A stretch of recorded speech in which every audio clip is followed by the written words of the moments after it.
Maine. Chapter 13. How My Shore Adventure Began. The appearance of the island when I came on deck next morning was altogether changed. Although the breeze had now utterly ceased, we had made a great deal of way during the night, and were now lying becalmed about half a mile to the southeast of the low eastern coast. Grey-coloured woods covered a large part of the surface. This even tint was indeed broken up by streaks of yellow sandbrake in the lower lands, and by many tall trees of the pine family out-topping the others, some singly, some in clumps, but the general colouring was uniform and sad. The hills ran up clear above the vegetation in spires of naked rock. All were strangely shaped, and the spyglass, which was by 300 or 400 feet the tallest on the island, was likewise the strangest in configuration, running up sheer from almost every side, and then suddenly cut off at the top like a pedestal to put a statue on. The Hispaniola was rolling scuppers under in the ocean swell. The booms were tearing at the blocks, the rudder was banging to and fro, and the whole ship creaking, groaning, and jumping like a manufactory. I had to cling tight to the backstay, and the world turned giddily before my eyes, for, though I was a good enough sailor when there was way on, this standing still and being rolled about like a bottle was a thing I never learned to stand without a qualm or so, above all in the morning, on an empty stomach. Perhaps it was this, perhaps it was the look of the island, with its grey, melancholy woods and wild stone spires, and the surf that we could both see and hear foaming and thundering on the steep beach. At least, although the sun shone bright and hot, and the shore birds were fishing and crying all around us, and you would have thought anyone would have been glad to get to land after being so long at sea, my heart sank, as the saying is, into my boots, and from that first look onward I hated the very thought of Treasure Island.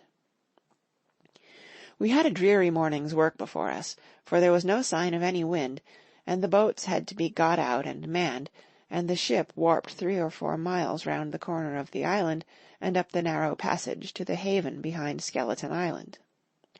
I volunteered for one of the boats, where I had, of course, no business. The heat was sweltering, and the men grumbled fiercely over their work.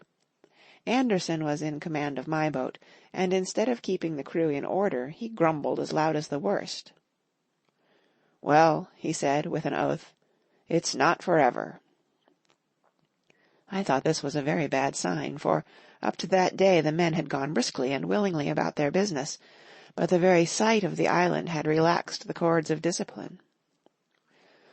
All the way in, Long John stood by the steersman and conned the ship. He knew the passage like the palm of his hand, and though the man in the chains got everywhere more water than was down in the chart, John never hesitated once. "There's a strong scour with the ebb," he said, "and this here passage has been dug out, in a manner of speaking, with a spade."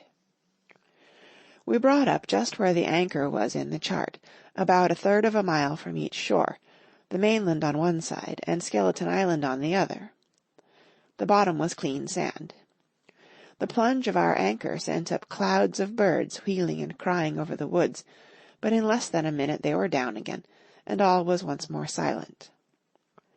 The place was entirely landlocked, buried in woods, the trees coming right down to high water mark, the shores mostly flat, and the hilltops standing round at a distance in a sort of amphitheatre, one here, one there. 2 little rivers, or rather 2 swamps, emptied out into this pond, as you might call it, and the foliage round that part of the shore had a kind of poisonous brightness. From the ship we could see nothing of the house or stockade, for they were quite buried among trees, and if it had not been for the chart on the companion, we might have been the first that had ever anchored there since the island arose out of the seas. There was not a breath of air moving, nor a sound but that of the surf booming half a mile away along the beaches and against the rocks outside. A peculiar stagnant smell hung over the anchorage, a smell of sodden leaves and rotting tree trunks. I observed the doctor sniffing and sniffing, like someone tasting a bad egg. "I don't know about treasure," he said, "but I'll stake my wig there's fever here." If the conduct of the men had been alarming in the boat, it became truly threatening when they had come aboard. They lay about the deck growling together in talk. The slightest order was received with a black look, and grudgingly and carelessly obeyed. Even the honest hands must have caught the infection, for there was not one man aboard to mend another. Mutiny, it was plain, hung over us like a thundercloud. And it was not only we of the cabin party who perceived the danger. Long John was hard at work, going from group to group, spending himself in good advice, and as for example no man could have shown a better.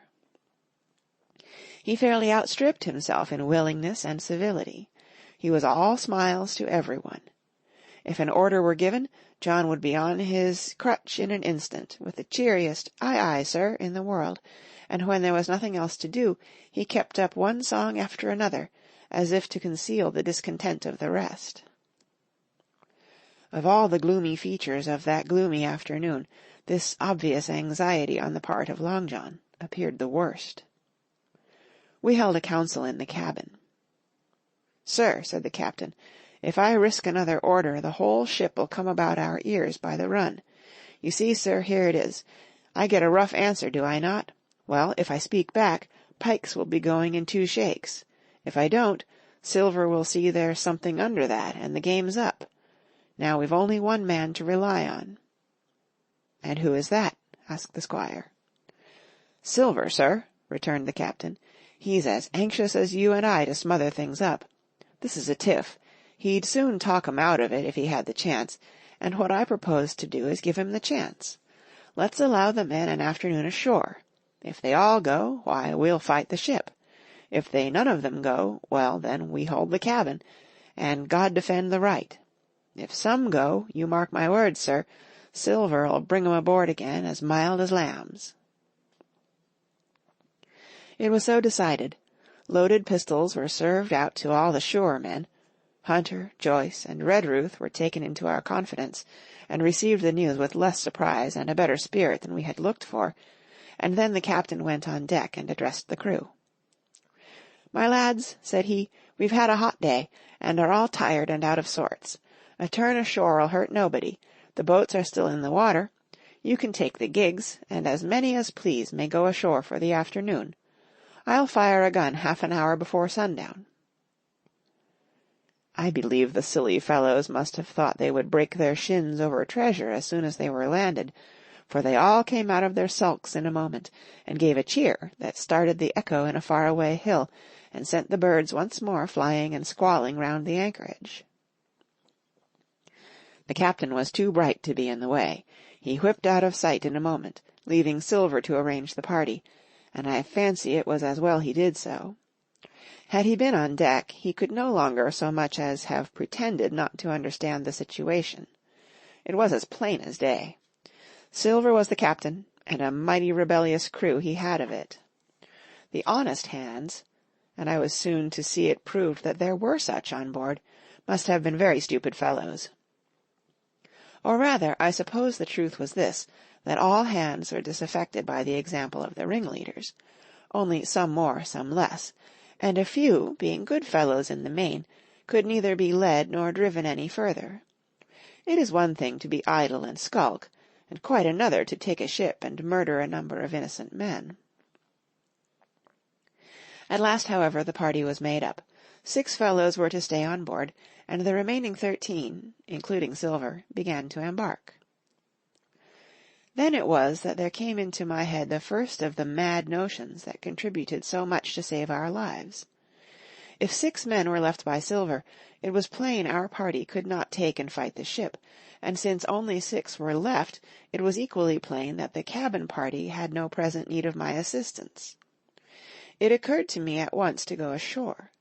In a jiffy I had slipped over the side and curled up in the foresheets of the nearest boat, and almost at the same moment she shoved off.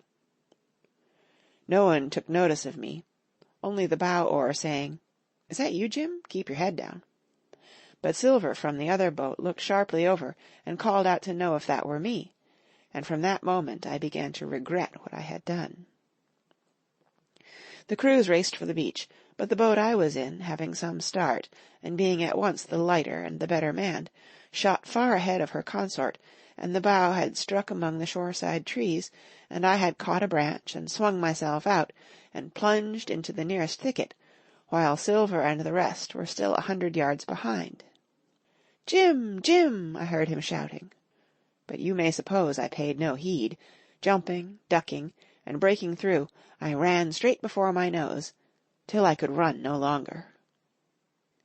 End of chapter 13, read by Kara Schallenberg, www.kra.org, on Sunday, September 13th, 2015, in El Sobrante, California.